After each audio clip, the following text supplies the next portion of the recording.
Okay, welcome to Rome Part 2. Woo!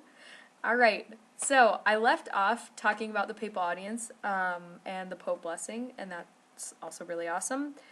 And then the next day, it was like this super, super long tour, and we've been doing tours. I mean, we went and saw everything last night, then we went and saw everything again on a tour, and then we've been on another tour and another tour.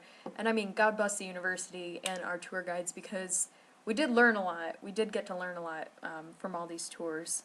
Most especially, I want to recognize the Vatican, which offers a Scavi tour. It's not open to the public because it's such a sacred thing that they want to only offer it to people who really respect it and who really you know would like to have the honor of going underneath the Vatican to these catacombs, before the big basilica was even built.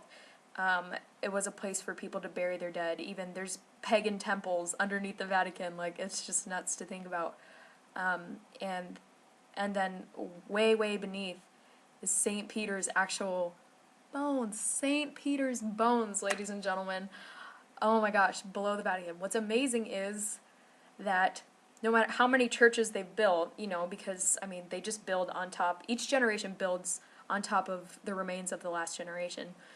And the altar has always been over St. Peter's body, every time. So it's cool. All they had to do is dig straight down, and what do you know? Lo and behold are his bones. So I got to go. I mean, yes, I prayed at the tomb of St. Peter, but I mean, I prayed at the tomb of St. Peter, like, right before his bones. It was nuts. Props to the Vatican for that. Okay, two really excellent things that I want to tell you guys about. Sorry again that I'm going at this 100 miles an hour. I just really want to be able to give you all the nuggets that I got to experience. As you know, Franciscan University, I have a lot of interest in, well, just pretty much anything that relates to Franciscan. St. Francis, the Third Order Regular, which a lot of our priests and sisters are a part of, Franciscan orders, that is, to the religious life, if you don't know what I'm talking about. So the TOR is like their, what is it called? Like their mother house, or their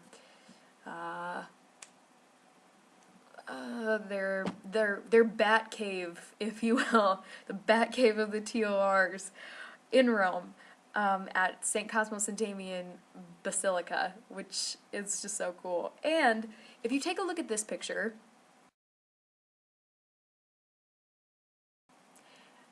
you will notice there's a mosaic right above the altar. And this, to me, I don't know, I'm just going to share it with you. Maybe you guys don't think it's as cool as I thought it was, but it just blew my mind. They said that mosaic was put together 500 years after Christ died. And it was put together in order to commemorate the 500th? Sorry, I don't know why that's hard. The 500th? 500th? Okay. The 500th anniversary of Christ's ascension into heaven. And I don't know why, I mean, 500 years, when you think about it, you're like, yeah, that's actually a really long time. But when I just hear 500 years, the 500th anniversary, it's like, I really was not that long ago, Like, when you think about somebody made this mosaic to commemorate that, it really was not that long ago. And it's just, I don't know. For some reason, that just hit me, like, the ascension into heaven, I feel like, was so real for those people then. You know what I mean? Like, when I think about the early 1900s, like, really? I mean, not 1900s. You know what I'm saying? Whatever. When you think about just our generation, or you think about history, and it's like 500 years ago, like, we know a lot about 500 years ago. Like, it was a long time ago, but not so long ago that we don't have any knowledge of it, I guess is what I'm getting at. And so for them at that point, it's like, yes, 500 years ago was like a long time ago, but not so long to where they probably, it's not that they didn't have any knowledge of it. I'm sure they had a lot of knowledge. And when you think about how stories were handed down in that time, orally, it's like, I'm sure, like, it was just generations, you know, have been telling the stories about Christ's ascension into heaven, and, like, it just seems so much more real, you know what I mean? Like, 500 years after Christ died, people were, you know, still celebrating it like a birthday, you know, like something that was not done so long ago. And for some reason that just really hit me, especially because the mosaic is in such good shape. I was like, you know, shoot, I mean, this could have been done 2 weeks ago and I wouldn't know the difference. But it was done just 500 years after Christ's death. That is just crazy. Um, so so yeah, I don't know. That just really hit me. And props to the Franciscans for taking care of that mosaic. They got that church. I forget what it's called, but you know they have papers from the Vatican that allow them to permanently take up residence there and take care of that church. So okay, one last thing before I move on to what I did in sneaking off from the school. And by sneaking, I don't literally mean sneaking. The school, you know, they know we're adults. We can do whatever we want. So there are these steps. Don't ask me how they did this. I have no idea how these things happen, but they did it. They took these stairs. These stairs there's 28 marble steps. And these are the steps that Christ walked up to where he met Pilate right before, you know, his passion. And I mean, not right before his passion. I mean, he walked up these stairs multiple times throughout the day, you know. He was brought to Pilate. He went and got scourged. He was brought back to Pilate. He was sent to be crucified. So he's walked up and down these steps.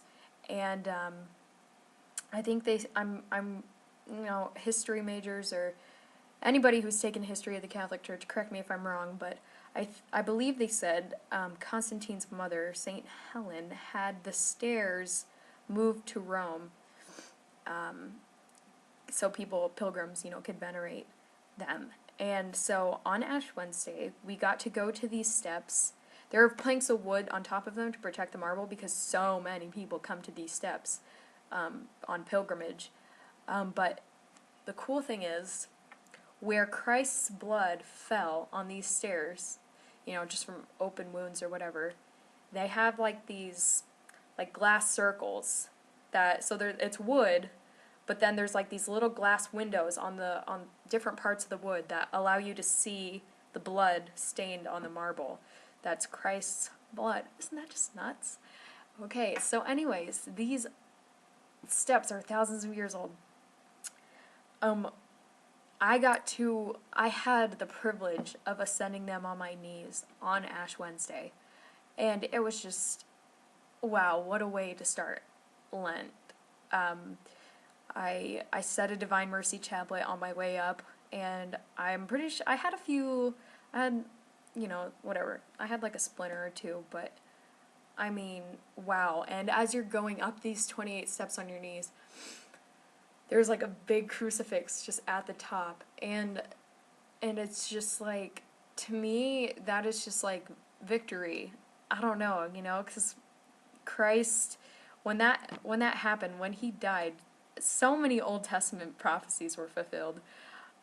We were redeemed. I mean, it's just like, it's just so great, you know. And so, I mean, wow. I can't believe I had the privilege of doing that, and to God be the glory for the privilege to be able to do that. It was just great.